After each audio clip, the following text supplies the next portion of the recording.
Olá, queridos, graça e paz. Estamos aqui mais uma vez para continuar a nossa leitura, né? Não sei como é que tá a iluminação, acho que não tá tão boa, né? Nem a voz, porque tá bem cedinho hoje.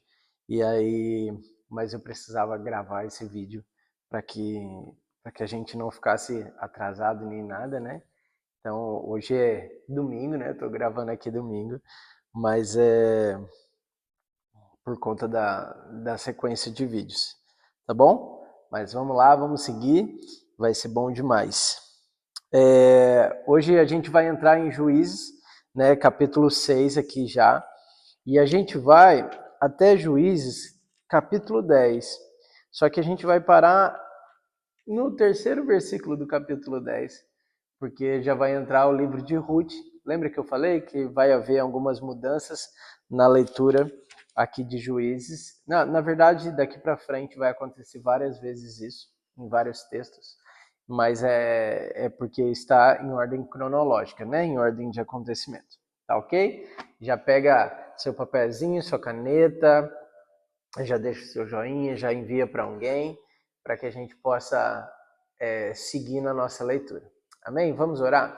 Senhor, muito obrigado, Pai. Muito obrigado por esse tempo, por mais essa oportunidade, por mais esse dia, por mais essa leitura. Senhor, obrigado, Senhor. Obrigado porque o Senhor tem sido bom conosco, tem nos ensinado, tem derramado sobre nós. E pedimos ao Senhor, continue, Senhor. Continue queimando em nosso coração, Pai. Em nome de Jesus, que possamos avançar e seguir, Senhor, e não parar nunca, Pai. Em nome de Jesus. Amém. Vamos lá. Juízes, capítulo 6. De novo, os israelitas fizeram o que o Senhor reprova, e durante 7 anos ele os entregou nas mãos dos midianitas. Os midianitas dominaram Israel, por isso os israelitas fizeram para si esconderijos nas montanhas, nas cavernas e nas fortalezas. Sempre que os israelitas faziam as suas plantações, os midianitas, os amalequitas e outros povos da região a leste deles as invadiam. Acampavam na terra e destruíam as plantações ao longo de todo o caminho até Gaza, e não deixavam nada vivo em Israel, nem ovelhas, nem gado, nem jumentos. Eles subiam trazendo os seus animais e as suas tendas, e vinham como enxames de gafanhotos. Era impossível contar os homens e os seus camelos. Invadiam a terra para devastá-la. Por causa de Midian, Israel empobreceu tanto que os israelitas clamaram por socorro ao Senhor. Quando os israelitas clamaram ao Senhor por causa de Midian, ele lhes enviou um profeta que disse: Assim diz o Senhor, o Deus de Israel: Tirei vocês do Egito, da terra da escravidão. Eu os livrei do poder do espírito e das mãos de todos os seus opressores. Expulsei-os e dei a vocês a terra deles. Também dei a vocês. Também disse a vocês: Eu sou o Senhor, o seu Deus. Não adorem os deuses dos amorreus, em cuja terra vivem, mas vocês não me deram ouvidos. Então o anjo do Senhor veio e sentou-se sobre uma grande árvore de Ofrã, que pertencia ao abisrita Joás. Gideão, filho de Joás, estava malhando trigo num tanque de prensar uvas para escondê-los dos midianitas. Então o anjo do Senhor apareceu a Gideão e lhe disse: O Senhor está com você, poderoso guerreiro. Ah, Senhor, Gideão respondeu: Se o Senhor está conosco, por que aconteceu tudo isso? Onde estão todas as suas maravilhas que os nossos pais nos contam, quando dizem: Não foi o Senhor que nos tirou do Egito, mas agora o Senhor nos abandonou e nos entregou nas mãos de Midian. O Senhor se voltou para ele e disse: com a força que você tem, vá libertar Israel das mãos de Midian. Não sou eu quem está enviando? Ah, Senhor, respondeu Gideão, como posso libertar Israel? Meu clã é o menos importante de Manassés, e eu sou o menor da minha família. Eu estarei com você, respondeu o Senhor, e você derrotará todos os midianitas como se fossem um só homem. E Gideão prosseguiu: se de fato posso contar com teu favor, dá-me um sinal de que és tu que está falando comigo. Peço-te que não vá embora até que eu volte e traga minha oferta e coloque diante de ti. O Senhor respondeu: esperarei até que você volte. Gideão foi para casa, preparou um cabrito e com uma arroba de farinha fez pães sem fermento. Pôs a carne num cesto e o caldo numa panela. Trouxe-os para fora e ofereceu a eles sob a grande árvore. E o anjo de Deus lhe disse: apanhe a carne e os pães sem fermento, e ponha sobre aquela rocha, e derrame o caldo. Gideão assim o fez. Com a ponta do cajado que estava em sua mão, o anjo do Senhor tocou a carne e os pães sem fermento. Fogo subiu da rocha, consumindo a carne e os pães, e o anjo do Senhor desapareceu. Quando Gideão viu que era o anjo do Senhor, exclamou: ah, Senhor soberano, vi o anjo do Senhor face a face. Disse-lhe, porém, o Senhor: paz seja com você, não tenha medo, você não morrerá. Gideão construiu ali um altar em honra ao Senhor e lhe deu este nome: o Senhor é paz. Até hoje o altar está em Ofrã de Abiesrita. Naquela mesma noite o Senhor lhe disse: separe o segundo novilho do rebanho de seu pai, aquele de 7 anos de idade. Despedace o altar de Baal, que pertence a seu pai, e corte o poste sagrado de Aserá, que está ao lado do altar. Depois, faça um altar para o Senhor e o seu Deus no topo desta elevação. Ofereça o segundo novilho em holocausto, com a madeira do poste sagrado que você irá cortar. Assim, Gideão chamou 10 dos seus servos e fez como o Senhor lhe ordenara. Mas, com medo da sua família e dos homens da cidade, fez tudo de noite, e não durante o dia. De manhã, quando os homens da cidade se levantaram, lá estava demolido o altar de Baal, com o poste sagrado ao seu lado cortado, e com o segundo novilho sacrificado no altar recém-construído. Perguntaram uns aos outros: quem fez isso? Depois de investigar, concluíram: foi Gideão, filho de Joás. Os homens da cidade disseram a Joás: traga seu filho para fora. Ele deve morrer, pois derrubou o altar de Baal e quebrou o poste sagrado que fica ao seu lado. Joás, porém, respondeu à multidão hostil que o cercava: vocês vão defender a causa de Baal? Estão tentando salvá-lo? Quem lutar por ele será morto pela manhã. Se Baal fosse realmente um deus, poderia defender-se quando derrubaram o seu altar. Por isso, naquele dia, chamaram Gideão de Jerubbaal, dizendo: que Baal dispute com ele, pois derrubou o seu altar.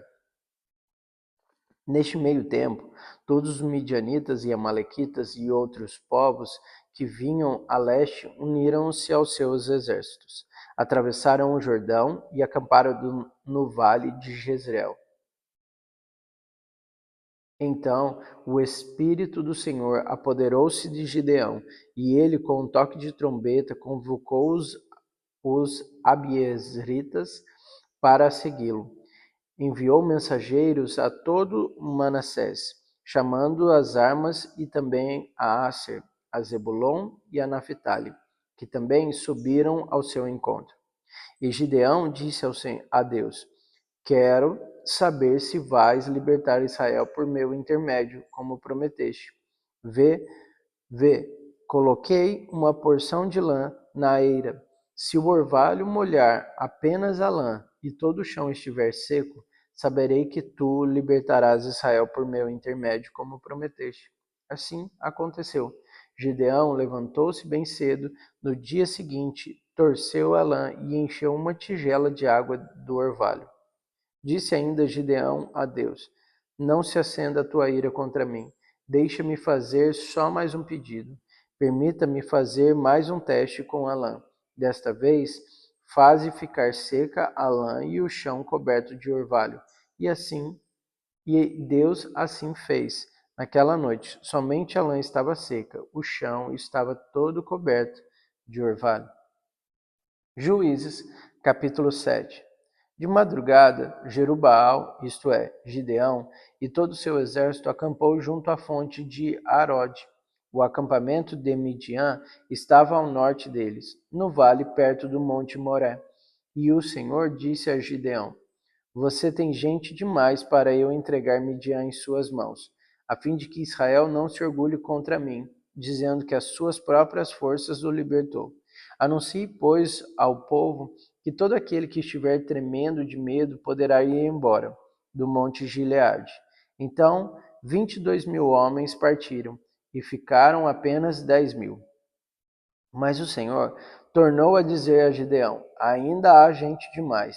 Desça com eles à beira da água, e eu separarei os que ficarão com você. Se eu disser, este irá com você, ele irá. Mas se eu disser, este não irá com você, ele não irá. Assim, Gideão levou os homens à beira da água, e o Senhor lhe disse: Separe os que bebem a água lambendo-a, como faz o cachorro, daqueles que se ajoelham para beber. O número dos que lamberam a água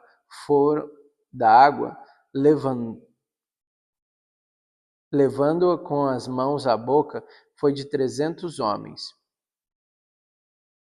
Todos os demais se ajoelharam para beber.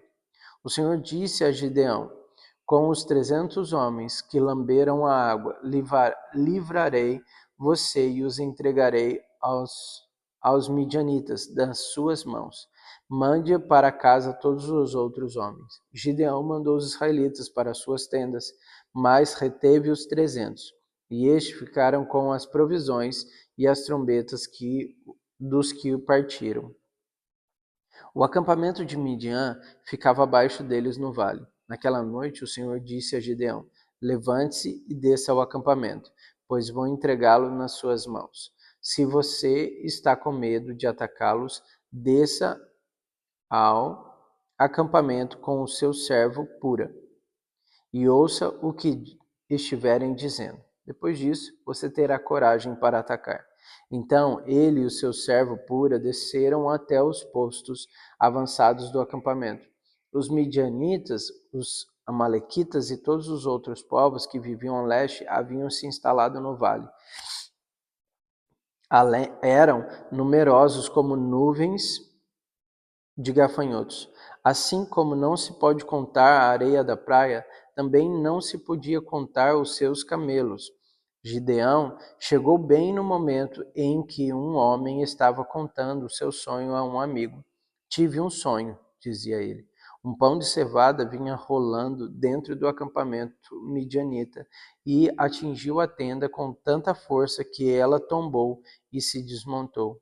Seu amigo respondeu: Não pode ser outra coisa senão a espada de Gideão, filho de Joás, o israelita.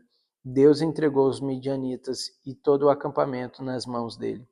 Quando Gideão ouviu o sonho e a sua interpretação, adorou a Deus. Voltou para o acampamento de Israel e gritou: Levante-se, o Senhor entregou o acampamento midianita nas mãos de vocês. Dividiu os 300 homens em 3 companhias e pôs nas mãos de todos eles trombetas e jarros vazios, com tochas dentro. Todos os homens em 3 companhias e pôs nas mãos deles, com tochas dentro. E ele lhes disse: Observe-me, faça o que eu fizer. Quando eu chegar à extremidade do acampamento, façam o que eu fizer. Quando eu e todos os que estiverem comigo tocarmos as nossas trombetas ao redor do acampamento, toquem as suas e gritem: pelo Senhor e por Gideão. Gideão e os 100 homens que o acompanhavam chegaram ao posto avançado do acampamento, pouco depois da meia-noite. Assim que foram tocadas as sentinelas, então tocaram as suas trombetas e quebraram os jarros que tinham nas mãos. As 3 companhias tocaram as trombetas e despedaçaram os jarros, empunhando as tochas com a mão esquerda e as trombetas com a direita, e gritaram: a espada pelo Senhor e por Gideão. Cada homem mantinha sua posição em torno do acampamento, e todos os midianitas fugiram correndo e gritando. Quando as 300 trombetas soaram, o Senhor fez que em todo o acampamento os homens se voltassem uns contra os outros com as suas espadas. Mas muitos fugiram para Bet-sita, na direção de Zererá, até a fronteira de Abel-Meolá, perto de Tabate. Os israelitas de Naphtali, de Asser e todos de Manassés foram convocados e perseguiram os midianitas. Gideão enviou mensageiros a todos os montes de Efraim, dizendo: desçam para atacar os midianitas, cerquem as águas do Jordão, à frente deles até Bet-Bará. Foram, pois, convocados todos os homens de Efraim, e eles ocuparam as águas do Jordão até Bet-Bará. Eles prenderam 2 líderes midianitas, Oreb e Zeeb. Mataram Oreb na rocha de Oreb, e Zeeb no tanque de prensar uvas de Zeeb. E depois de perseguir os midianitas, trouxeram a cabeça de Oreb e a de Zeeb a Gideão, que estava do outro lado do Jordão. Juízes, capítulo 8. Os eframitas perguntaram então a Gideão: por que você nos tratou dessa forma? Por que não nos chamou quando foi lutar contra Midian e o criticaram duramente? Ele, porém, lhes respondeu: que é que eu fiz em comparação com vocês? O resto das uvas de Efraim não são melhores dos que as da colheita de Abiezer? Deus entregou os líderes midianitas, Oreb e Zeeb, nas mãos de vocês. O que pude fazer não se compara com o que vocês fizeram. Diante disso, acalmou-se a indignação deles contra Gideão. Gideão e seus 300 homens, já exaustos, continuaram a perseguição. Chegaram ao Jordão e atravessaram em Sucote.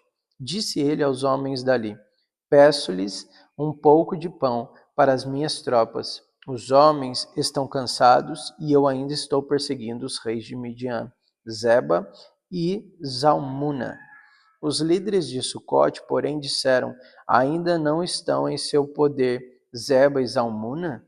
Por que deveríamos dar pão às suas tropas? É assim? Replicou Gideão.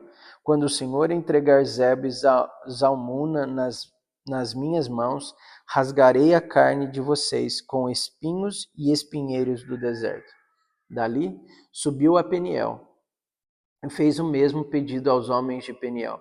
Mas eles responderam como os de Sucote. Aos homens de Peniel ele disse: quando eu voltar triunfante, destruirei esta fortaleza.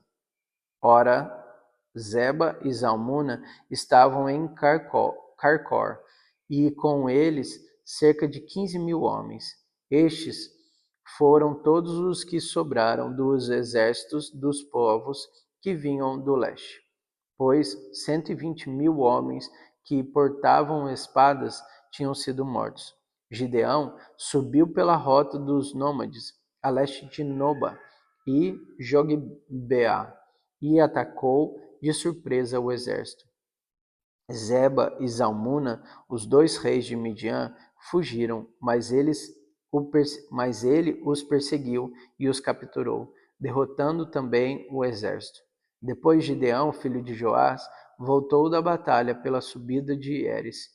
Ele capturou um jovem de Sucote e o interrogou, e o jovem escreveu para Gideão os nomes dos 77 líderes e autoridades da cidade. Gideão foi então a Sucote e disse aos homens de lá: aqui estão Zeba e Zalmuna, cerca dos quais vocês zombaram de mim, dizendo: ainda não estão em seu poder Zeba e Zalmuna? Porque deveríamos dar pão aos seus homens exaustos?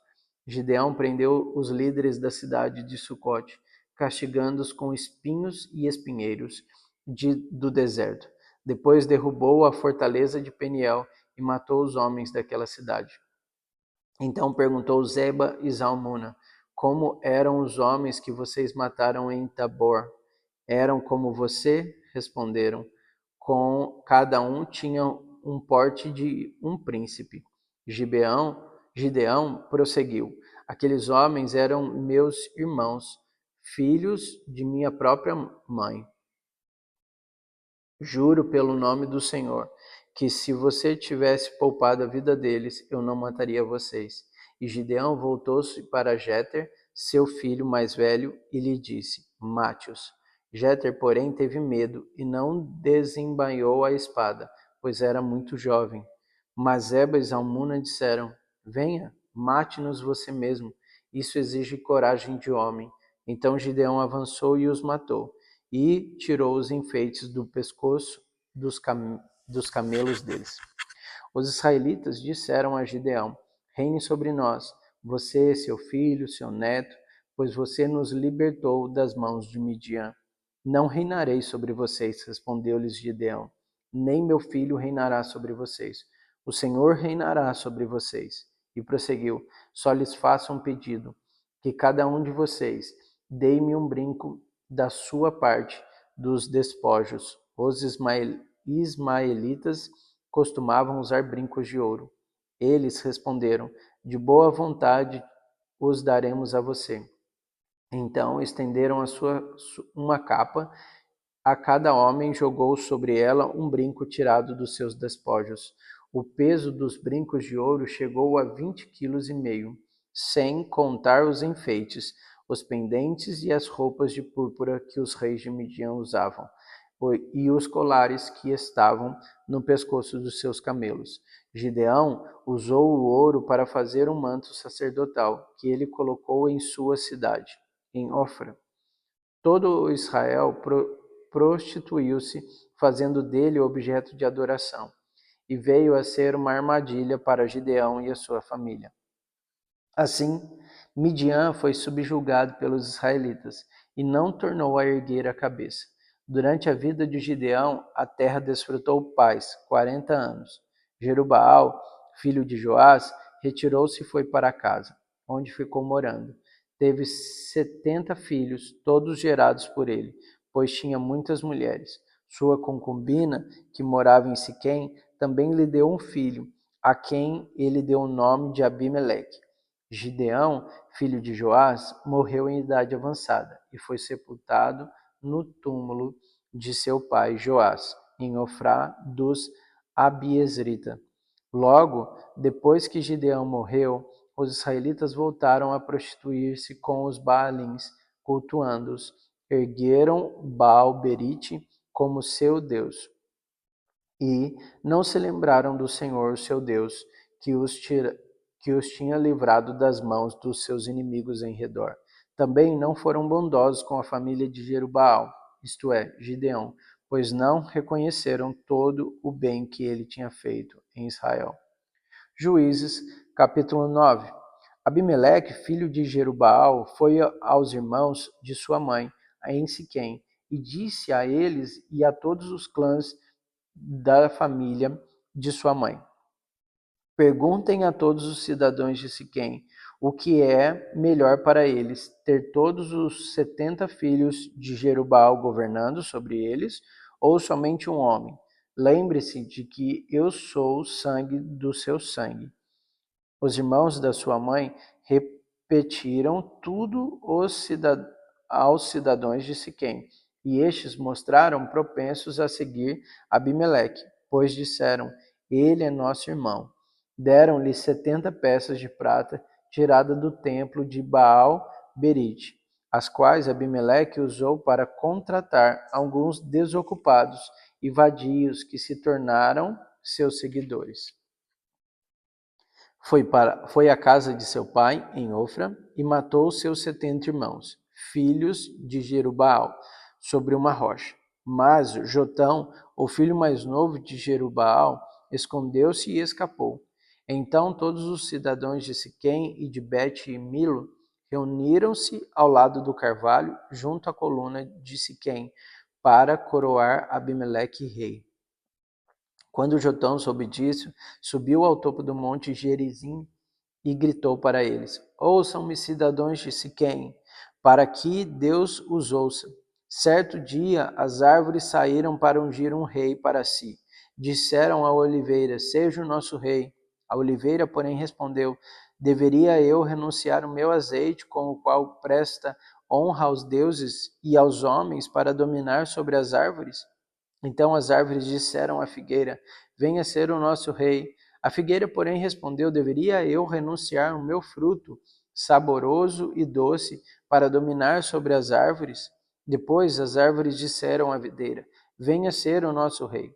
A videira, porém, respondeu: Deveria eu renunciar ao meu vinho, que alegra os deuses para os homens, e os homens para ter domínio sobre as árvores?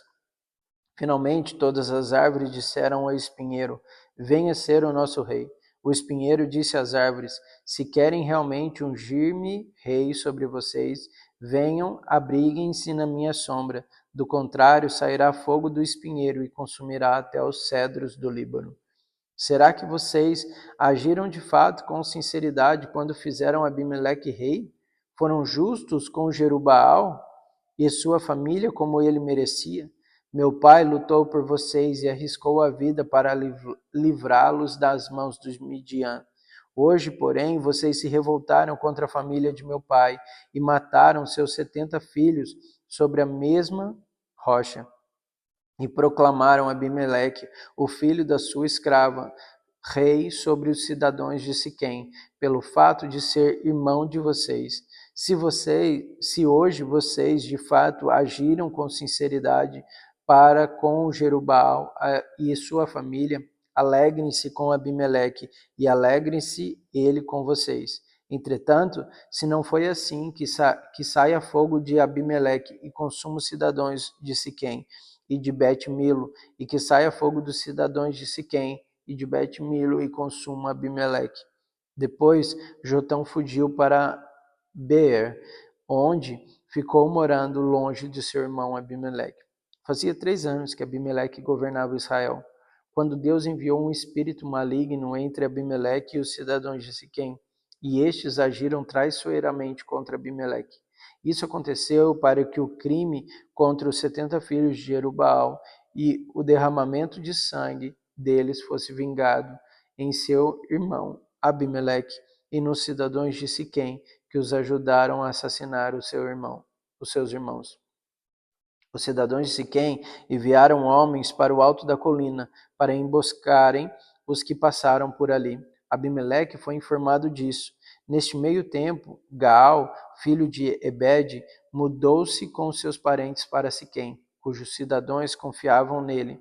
Sucedeu que foram ao campo colher uvas e pisaram-nas, e fizeram uma festa no templo do seu Deus, comendo e bebendo, e amaldiçoaram Abimeleque. Então Gaal, filho de Ebed, disse: Quem é Abimeleque para que o sirvamos?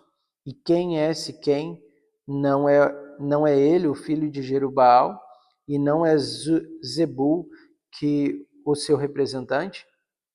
Sirvam aos homens de Amor, o pai de Siquém. Por que servir a Abimeleque? Ah, se eu tivesse esse povo sobre o meu comando, eu me livraria de Abimeleque e lhe diria: mobilize o seu exército e venha.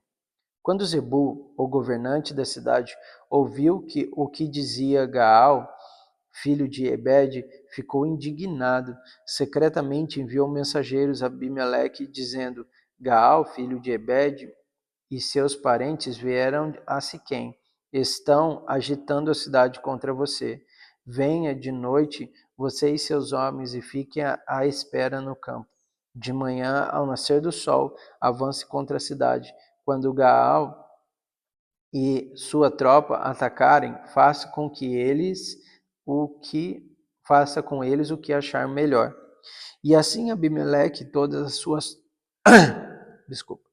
suas tropas partiram de noite e prepararam emboscadas perto de Siquém, em 4 companhias. Ora, Gaal, filho de Ebed, tinha saído e estava à porta da cidade, quando Abimeleque e seus homens saíram das suas emboscadas.